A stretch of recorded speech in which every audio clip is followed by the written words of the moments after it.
Selamat pagi anak-anak. Pagi Ibu. Pagi Ibu. Loh, kok nggak semangat nggak dijawab? Selamat pagi anak-anak. Pagi Bu. Bagaimana kabarnya? Baik Ibu. Tadi pagi udah sarapan belum pas mau ke sekolah?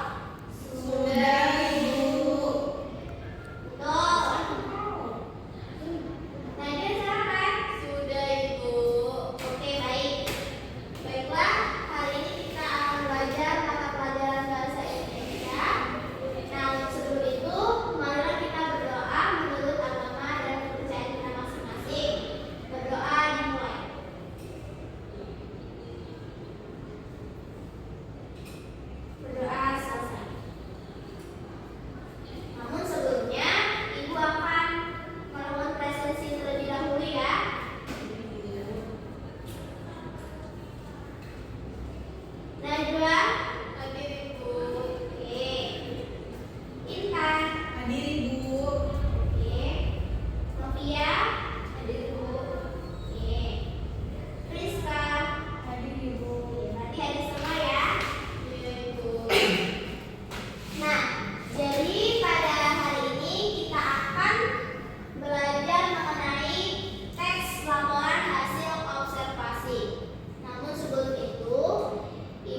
dalam teks atau karangan yang menggambarkan keseluruhan isi karangan. Biasanya topik itu bersifat umum. Sedang lalu gimana nih cara membedakan antara topik dan gagasan utama? Untuk menentukan topik, kita bisa melihat judul, memperhatikan hal yang dibahas pada paragraf pertama dan terakhir, memperhatikan kata-kata yang sering muncul, memperhatikan peristiwa yang paling sering dibahas, dan kadang juga bisa melihat catatan atau ada. Kalau untuk menentukan gagasan utama, biasanya yang paling gampang bisa lihat, dibedakan menjadi dua, ada data berbentuk dan tidak berbentuk angka. Kalau contoh data ini, bus yang memiliki perusahaan transkota berjumlah 42 buah. Pemilik perusahaan transkota bernama Irwan Jaya. Graf yang menggambarkan suatu hal dengan terperinci dan detail, seperti dapat dilihat, didengar, disium, diraba, dan dirasakan. Sedangkan paragraf eksposisi adalah paragraf yang memaparkan informasi, maksud, dan tujuan tertentu agar pembaca memperoleh tambahan pengetahuan. Beberapa fungsi dan salah satunya kata dari bahasa daerah dan bahasa asing yang dicetak miring, itu ada karung uang seperti itu. Nah, demikian video pembelajaran yang telah disajikan. Apakah kalian sudah memahami apa itu teks laporan hasil observasi kira-kira? Sudah, Ibu. Bisa ada yang bisa menjelaskan satu orang? Intan? Teks observasi adalah laporan hasil pengamatan, Ibu. Ya, bagus. Lalu setelah pengertian teks laporan hasil observasi, apa saja sih struktur dari teks laporan hasil observasi? Ibu minta Novia dibacakan, Nak. Apa saja strukturnya? Ada 3 struktur Ya. laporan. Yang pertama definisi umum, Ya, deskripsi bagian, bagus. lalu simpulan. Nah, jadi definisi umum itu biasanya berada di pembuka ya, Nak. Iya, Ibu. Nah, itu berupa gambaran dari benda atau hal yang akan kita amati. Lalu kalau deskripsi bagian itu biasanya membahas bisa merupakan ciri-cirinya, fakta-fakta di lapangannya, dan itu termasuk ke dalam deskripsi bagian. Lalu yang terakhir yaitu simpulan, yaitu penutup, berisi kesimpulan tentang objek yang telah kita amati. Oke, baik. Ibu harap kalian telah paham ya, semoga. Dan setelah ini Ibu akan memberikan sebuah tugas. Namun sebelum itu Ibu akan bertanya, kira-kira kalian pernah nggak menaiki bus kota? Misalnya mau pulang kampung, mau piknik, pernah nggak? Pernah, Ibu. Kira-kira masih ingat nggak ya suasana di dalam bus kota itu? Masih, Ibu. Masih lah ya, karena pengalaman gitu ya kan. Namun untuk membantu tugas kalian nanti, karena nanti Ibu akan memberikan tugas untuk menjelaskan kembali hasil pengamatan kalian terkait suasana di dalam bus kota, kita tonton video berikut.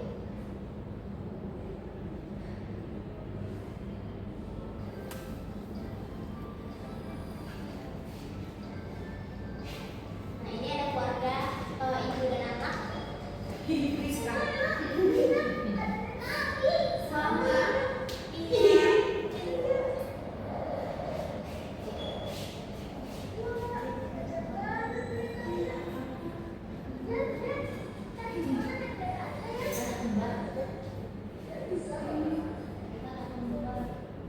Nah, ini dia lagi nunggu bus. Ini Mama Najwa. Papa lupa. Ini mau pulang atau mau kemana nih mereka ya? Siantar, Bu. Masih antar ya?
ya,